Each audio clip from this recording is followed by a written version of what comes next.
Okay, so let's email our students from Peoplesoft. When you get into Peoplesoft, you should see something like this, and you want to go to your Faculty Center.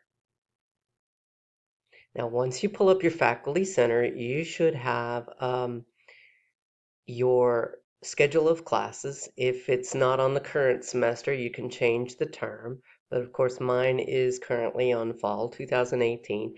And let's say that I want to email the students who are in my Stats 296. My MAT 170 hasn't started yet.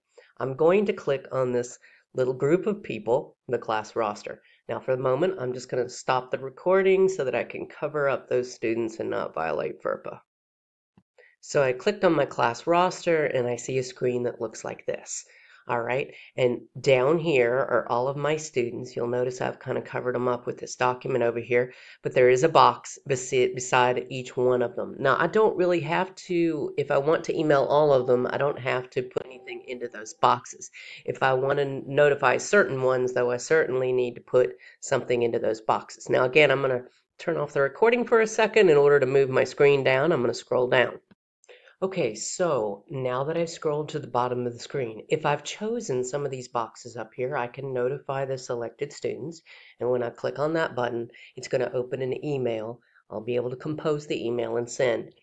Or if I just want to notify all students, I don't have to have selected these buttons up here.